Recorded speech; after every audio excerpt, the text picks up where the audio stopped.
Madam President, I come to the floor today because it seems day after day there's another story or two in the paper about what's happening with the President's health care law. As I go home to Wyoming each week, I go through Denver and the airport there, and today the headline in the Denver Post has to do with the Colorado health exchanges. The first line says Colorado's healthcare exchange is expecting nearly twice as many people to drop or to decline to pay for their policies. They predicted how many people would continue to make payments if they had signed up under the President's health care law, and today they're predicting that at least twice as many as they anticipated would be either dropping or failing to pay for their health care premiums. Wall Street Journal today, above the fold, front page, newly insured face coverage gaps. So you get people that may have signed up under the President's health care law, coverage gaps, not paying, dropping. Truly not the deal that the President has said was something that he thought would be helpful to Americans. I think more and more people are finding out that they're having bigger problems under the President's health care law, problems with the promises that were made by this President, by this administration, and by those who voted for the health care law. I get home just about every weekend in Wyoming to talk with people, to listen to them, hear what they have to say.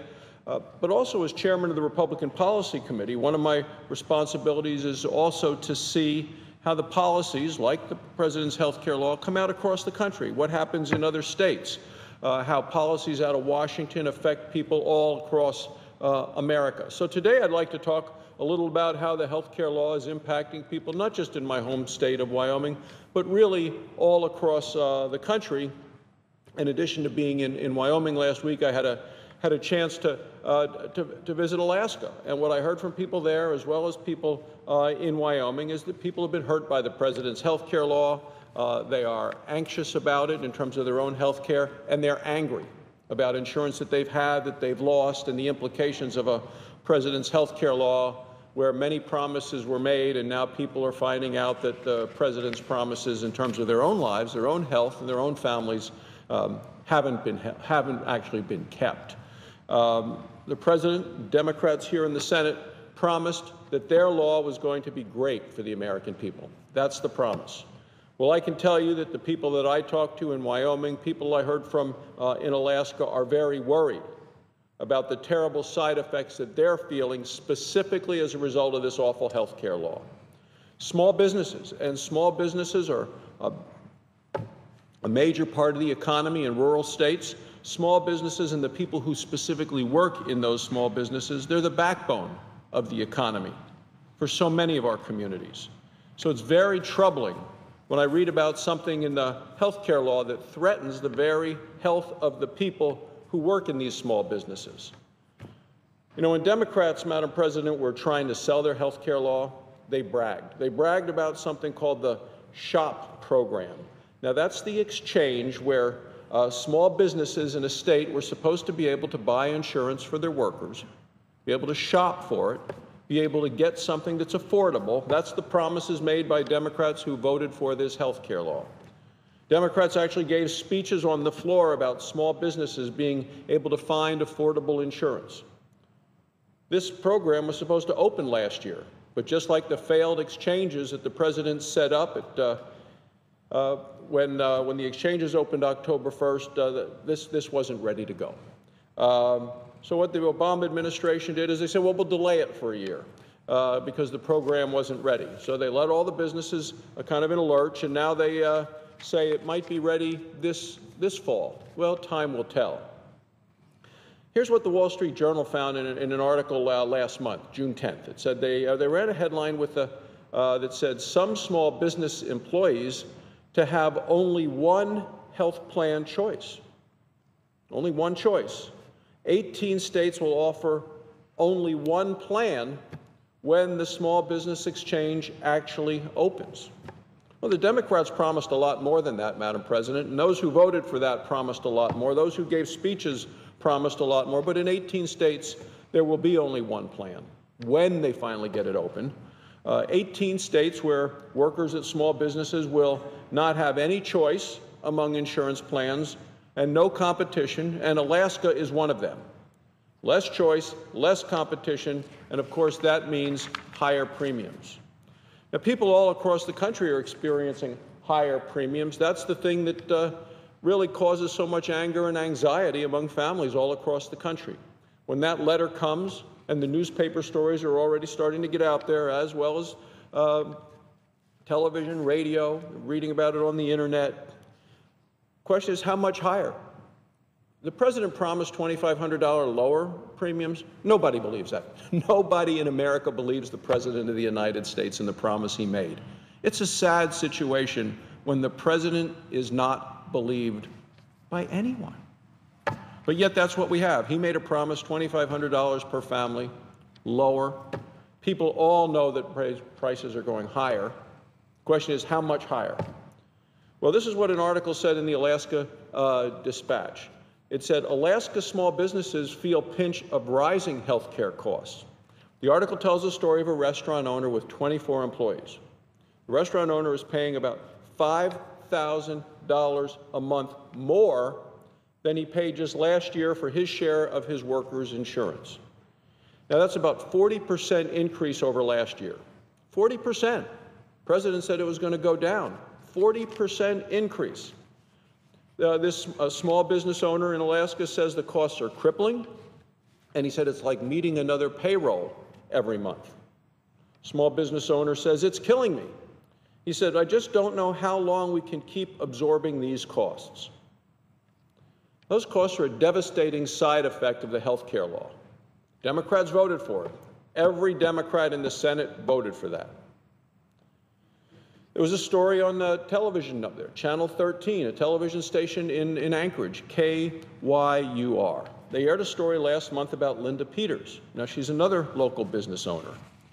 She had 14 employees, and she pays for the health insurance for her employees. Her share of the premium has gone up from $600 per person 2 years ago to $950 today. She says it's gotten so expensive that she's had to shift the cost of employees' dependents back to her workers.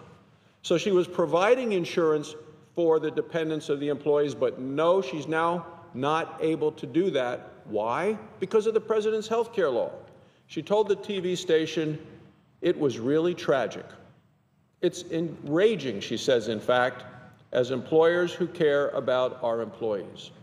Tragic and enraging what the president forced on her and every Democrat in this body, every Democrat senator who voted for this. Now this woman in Alaska, tragic and enraging. She's looking into just dropping insurance coverage altogether.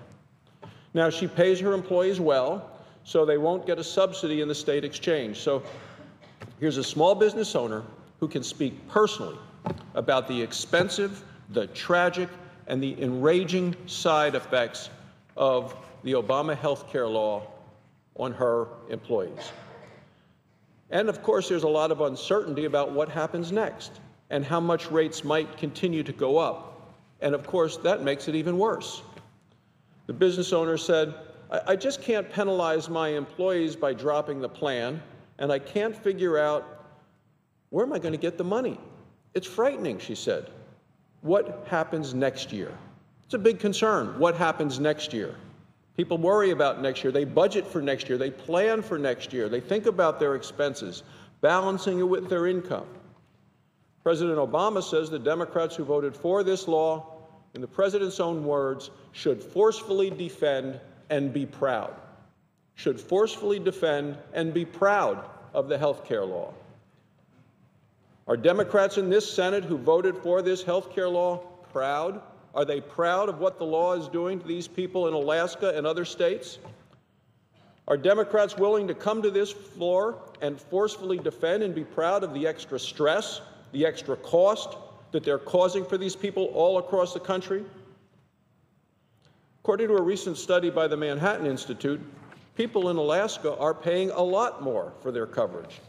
They found that the average 64-year-old woman in Alaska, her premiums would have been $693 a month in 2013. That's before they were forced onto the Obamacare exchange. But in 2014, buying insurance through the exchange her premiums jumped to $813 a month. She's paying $1,400 more this year than she did last year because of the specifics of the health care law. For a 27-year-old man, he would have paid an average of $130 a month in 2013, but under the health care law and the exchange, he now pays $284 a month. It's more than double. It's an extra $1,800 more this year than it was last year. Is there a senator in this body who will come to the floor and forcefully defend the fact that there are these people all across America who are paying twice as much for insurance because of the health care law? Democrats didn't solve the problem with our health care system. They just mandated coverage and mandated more expensive coverage. They made it more expensive, and they have more mandates. People wanted reform that gave them access to quality, affordable care, not more expensive coverage. Republicans have offered solutions. Solutions for patient-centered care, for patient-centered health care reform. We've talked about things like increasing the ability of small businesses to be able to join together and negotiate better rates, about expanding health savings accounts and allowing people to shop for and buy health insurance in other states that work best for them and for their families. In 18 states, including Alaska, the Small Business Exchange will offer just one choice for insurance. Shopping in other states could increase competition and help lower premiums for people who work for those small businesses. Now, that would have been a simple solution that works, that helped people actually afford coverage and care. It's not what Democrats did with their health care law, but it's what Republicans are offering. We've suggested ideas that would give people the care they need from a doctor that they choose at lower cost. Not higher cost with a subsidy for some people, but actually lowering the cost for everyone. Republicans are going to keep coming to the floor. We're going to keep offering real solutions for better health care without all of these tragic side effects. And, Madam President, I'm sure that tomorrow there'll be another headline and another one the day after that of people who have been harmed by the health care law, as we see more and more and hear from more and more Americans who feel that the President has not kept his promises, that the Democrats who voted for the health care law have failed the American people and have failed to answer the concerns of the American people, which was affordable, quality care. Thank you, Madam President. I yield the floor and suggest the absence of a quorum.